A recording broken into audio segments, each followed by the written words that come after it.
their truth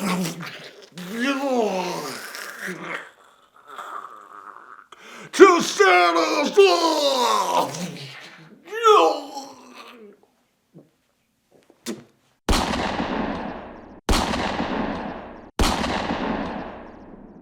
What's going on, everybody? Welcome to After Prison Show, and I hope I'm able to film this video correctly. As I'm filming it and trying to talk, the whole side of my face is just feeling like it's sagging. I just bit my tongue. I legitimately feel like I've had a stroke. It's not that at all, and I'm not trying to make light of that.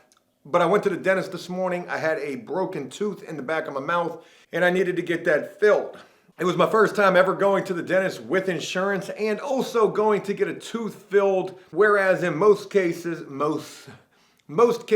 the past, being in prison, they're not even trying to fill your tooth for real. They're just trying to pull it.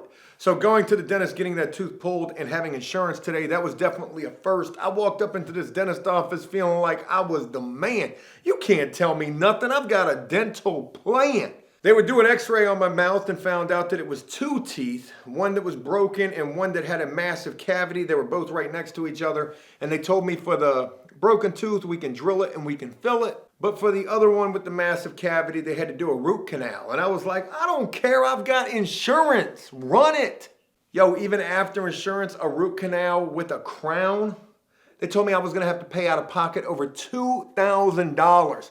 At that point, I told him, I said, yo, you can have the tooth. Give me an ice skate like Tom Hanks in Castaway. I'm not about to pay you no $2,000 to put a gold cap on my tooth. I don't know what a crown is. They wouldn't end up doing anything with that tooth, but they would fill the other tooth. $162, even with insurance.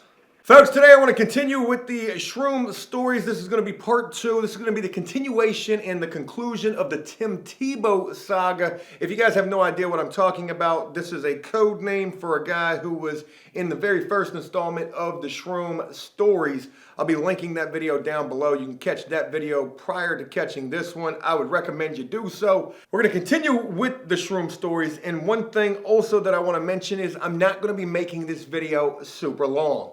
I'm going to find a good spot to stop this on, and I'm going to do my damnedest, my diligence here to try to keep these videos within reason. I realize you guys don't want to watch hour-long After Prison Show videos. There's better shit to watch on YouTube. There truly is. I will actually agree with that. I'm watching a guy by the name of Meet Kevin right now. He does flips. He invested in Tesla. I like this guy a lot. Damn, I like that guy. Shroom Stories Part 2. I feel like Brian Silva doing that. Now, you guys may remember from the very first shroom video, we left off with me just selling a bunk pound of fake mushrooms. Well, they were real mushrooms. They just weren't going to do anything in terms of the tripping. They weren't going to be causing none of that for you. But we left off where I had just sold this pound to a guy codenamed Tim Tebow. Now, you're probably wondering, like, whatever happened with this situation? I'm still here, so he didn't kill me. But you can imagine if a guy found out that he was buying some fake stuff and spending, a pretty decent amount of money to be buying that from you, you're basically just getting over on him. He's got to get super mad. There's the potential of holding court in the street. If you guys remember anything about, what his house was like, no doors, big pit bulls, guns everywhere. Well, what would end up happening is from me selling that first initial pound, yes, that's right, I said first, to Tim Tebow, I would end up selling him probably like 2 or 3 more. Now, as time would continue, Tim Tebow would get a little smarter about this, and I hate to say this, but he was not that smart because he let this play on. Maybe he just didn't want to believe it. Maybe he just didn't want to believe it, and I sound so horrible saying these things, but back then, this was the way that it was. It was survival in the streets, that street life, and this was a part of how I was going about it.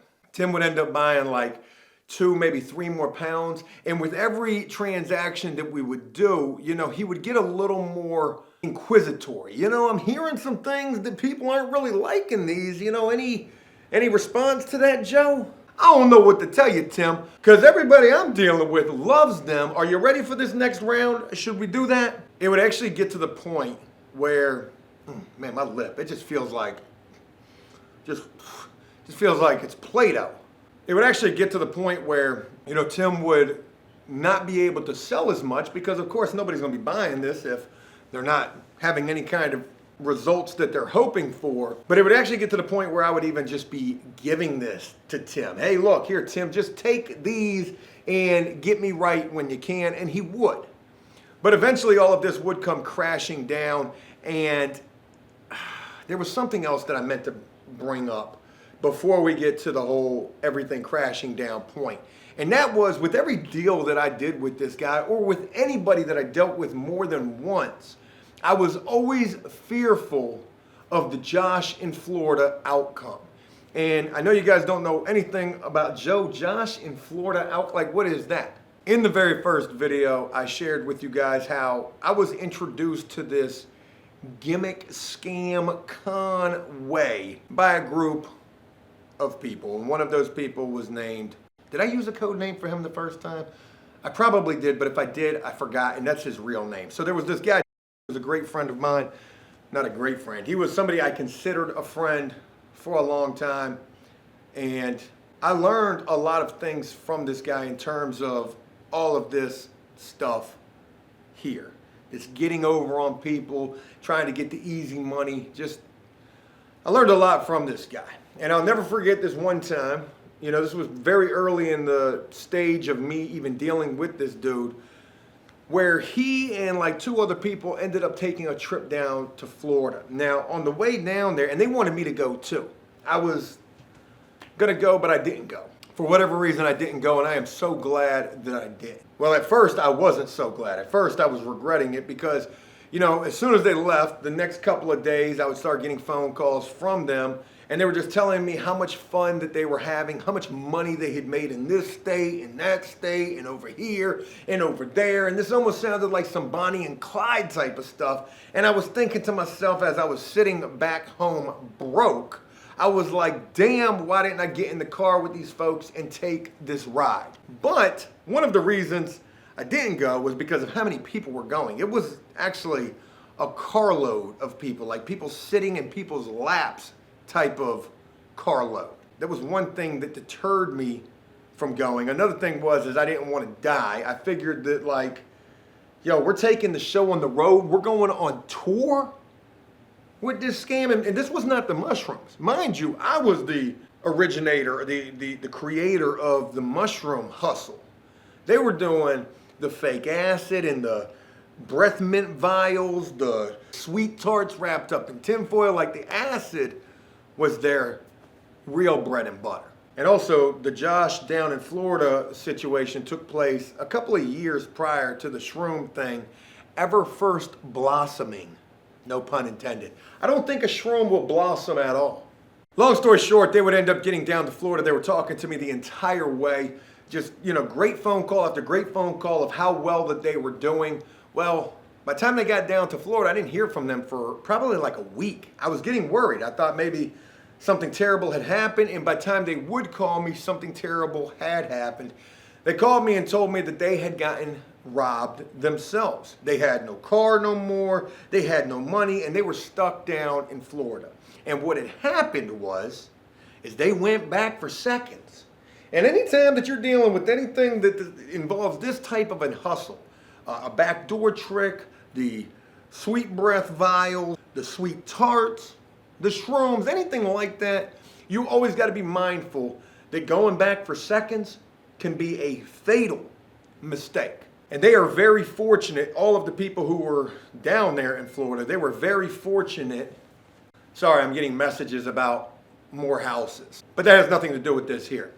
They went back for seconds. They did something with somebody one initial time. That person called back, hey, you got any more? Can I get some more? And you always got to take heed that that could be a setup.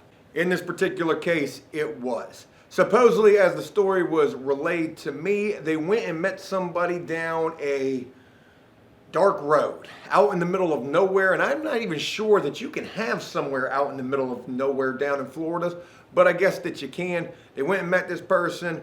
They ended up getting boxed in by another vehicle. After they followed a vehicle down this road, they got boxed in.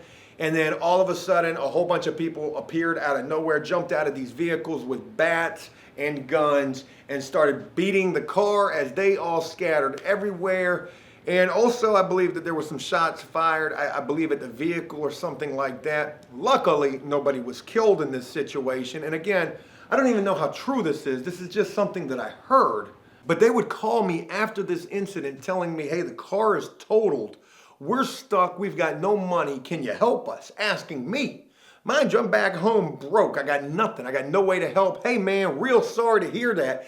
Damn, I'm glad I didn't go to Florida. One time, I made the right move back then, because back then all I was making was the wrong one. They even called the cops, I believe, and the cops didn't want to help them because the cops were convinced that it was something in relation to drugs.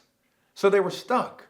They would be stuck down there for at least another week or two, and then they would meet some girl. Remember what I said about back in the day and Uber? Uber was a fat chick. Back in the day, I'm just being real. They would meet some girl who would end up driving all of them back to Virginia. And her Kia Sorento, it was some kind of a car, Kia, I don't know what the car was, one of the smaller Kia cars. And we're talking back in the early 2000s. Back then, a Kia was trash. I don't know if they're any better these days. I think that they are. This girl drove these guys back from Florida to Virginia, let them drive her car. They're racing Mustangs and all. I mean, this is what they're telling me when they get back. They would end up coming back and staying with me. Within a couple of days, the transmission was gone in this Kia, and I believe it was a brand new car.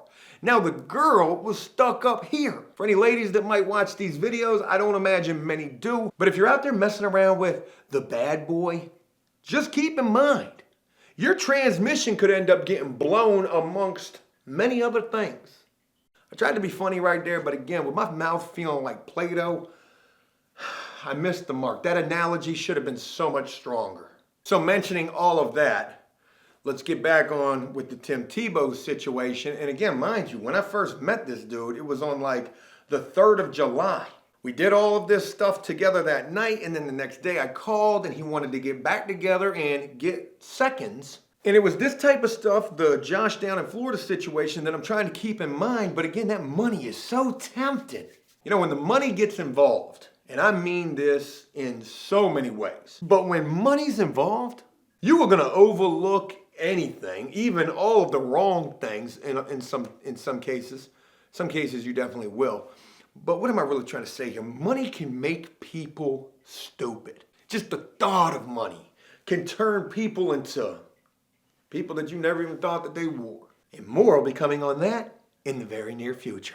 Even thinking that things could be completely wrong, dealing with this guy Tim again, that this could completely be a setup. I still went through and met with him not only the second time, but also a couple of times after that. And again, every phone call that I was having with this guy, you know, he became a lot more skeptical. Like, it was almost like he was talking to me like, I don't even know why I'm talking to you, because I feel like what you have is no good. And I would be on the other end of the line like, yeah, Tim, all of that sounds great. But what are we doing? What are we doing? How much do you got? Where it would all finally, fall apart with me and this Tim guy. It was a very crazy situation the way this all played out. And I felt like I was so paranoid. At this point, I've dealt with this guy probably 3, 4, maybe even 5 times. Every phone call is getting substantially worse. It's almost like we're arguing on the phone. You shouldn't be arguing with somebody you're doing business with. Yo, I don't even know why I'm dealing with you. Well, I know why I'm dealing with you, Tim. And, the paranoia that was coming along with this probably had a great deal to do with the fact that I was heavily involved with the Fire Pow Pow back then. We're talking, early 2000s here. So back then, Joe definitely was knee deep with the drugs. But I'll never forget this final time that I go over to this guy Tim's house, and I don't go over there by myself at this point, because I know at any time I go over there, I could be leaving up out of here butt-ball naked, getting chased out with a sawed-off shotgun or something along those lines. Like, I had visions in my mind of how bad this thing was going to end up going. But I kept going because that money will make you stupid. But this last time that I go over here, I felt like something was definitely off. I ended up bringing a guy with me who was no better of a fighter than I was. And if you know anything about me, I'm not that great of a fighter. I will whoop your ass, though, if it comes down to it. If I got to do it, don't make me do it. But this guy was pretty much the same guy. Thought he was a tough guy, just like I did and possibly still do think of myself. You could punch me in the face right now, I ain't gonna feel nothing.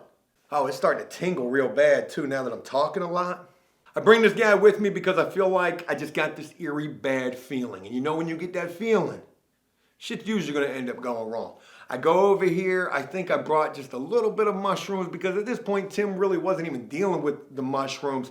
And I was already fronting him a bunch of mushrooms, giving him mushrooms on layaway, basically. And I think I was just going over here to pick up some money. I'm pretty sure that's what it was. I was just going over there to pick up some money. So I go over there, me and this other guy, his name was Saul. No bullshit, better call Saul. That was his name, Saul. So we go over there, and this ain't a code name. Okay, we're beyond code names. The only code name we got is Tim Tebow. And the only reason for that is because I can't remember his name. At this point, I'm telling everything. So if I remembered it, I would tell you guys. Daniel, maybe? I can't remember. We go over here, it's nighttime. We're sitting there, maybe drinking a beer, maybe smoking a doobie. Is that what they call it these days? And Tim would say, hey, you know, and mind you, the atmosphere, there was a lot of tension in the air. You could almost cut it with a knife. It was a pretty tension-filled atmosphere. I think I'm going over here to pick up like $200 or $300, maybe max. Not a whole hell of a lot of money. To me, it's $1 million. To Tim, it's nothing. But we're sitting over there, maybe drinking, smoking, whatever we're doing, and Tim would say, hey, do you really want a trip? Do I really want a trip? Tim, what are you talking about? We've been having these mushrooms for like a month now. Do I really want a trip? I mean, what are you offering? Tim would pull out this bowl, little weed bowl, one hitter, something along those lines. And he would say, hey, look, smoke this, but whatever you do, don't take a big hit of this. Now, I don't know why for the life of me I would end up doing this. I'm already in a sketchy situation. I'm already super paranoid. But I would take this one hitter from Tim. I would look at this and it really just looked like the devil's lettuce. That's all it looked like. But I would end up hitting this. What I wouldn't realize was this was something called sativa. I don't know.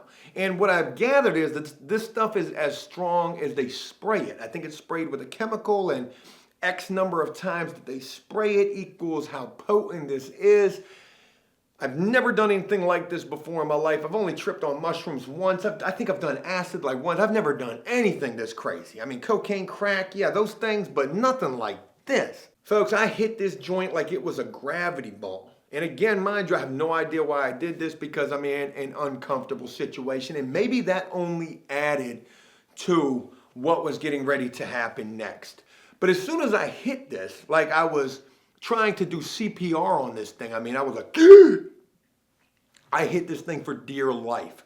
As soon as I hit it, I remember Tim said something about, oh, look, he's trying to look cool. And that was the last thing I heard when I removed the bowl from my lips. My entire mouth or my entire face just felt like it just sucked into my neck. And everything was static. And I freaked out. Maybe it wasn't even the sativa as much as it was the karma, but I'll never forget jumping up. Boom! Saul, don't do it! I felt like I was in the Matrix. Don't do it! They're trying.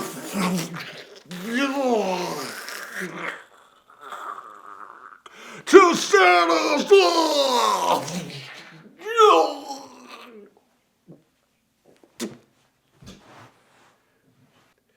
That's probably the greatest reenactment I've ever done before. Yo, I felt like they were trying to set us up. I jumped up so quick. Grabbed Saul by the arm. Here we go. Hit the door, fell down, got back up, and was crawling out of this man's apartment. We gotta kill him. Now, mind you, Saul hadn't have done this yet. But by Saul seeing my reaction, and thank God that I brought this guy with me, because I don't remember much else other than ending up in Saul's car in some parking lot, and not there, like a Walmart parking lot or something. Like by the time I finally came to my senses, I was like, yo, what happened? Was that real? I don't know if there was an ulterior motive to that. I don't know if it was just an overtly paranoid and guilty reaction on my part. I don't know if it was a times 100 strain of sativa or whatever you call that shit. Salvia is what it is. Like, I don't know what it was. But all I know, and like maybe they wanted me to do that and then something else was going to happen. But if that was the case, why didn't it? Like, I don't know. Maybe my reaction freaked them out. Maybe they thought I was going to die from that alone and they wouldn't have to do anything else. All I know is that was the last time that I ever saw Tim or even talked to him. And that was completely on my part. I would ghost Tim after that. Tim didn't know much about me. He didn't know anything about me. I don't even think he knew my real name. I think I was telling him my name was Tony. I was going by that alias for a while. Tony Montana, that is. Not that part. Just telling people my name was Tony. I was from Carolina. I did construction. That was my story. But yeah, folks, that was the conclusion of Tim. And trust me, this is only a tip. We've only just stuck the tip in relation to these shroom stories, and they get even more crazy. I'm going to go ahead and wrap this up on that note. I can't feel my face. I mean, I can touch it. It feels like an eraser on a pencil. I hope you enjoyed this video, and if you did so, please leave a like and a comment letting me know exactly what you thought about this. And I'm going to look forward to continuing this shroom story marathon with you guys. It's not going to be every video, but we'll do it at least once a week for sure. Also, real quick, let me mention that, look, all of this that I share with you guys, I'm in no way proud of this. I'm embarrassed to share these things with you guys, especially in relation to how much of a jackass I used to be. And this is like awareness, like peer support awareness. Like, I don't know what you call this. This is me just confessing, like, how much of a piece of shit I used to really be. I never want to be that person again. But you know what? It made for a crazy time in my life and some crazy stories to share. And maybe you hear these stories and you can relate to this to a certain degree. Maybe you're out there doing crazy things. And if you are, you should stop while you're ahead.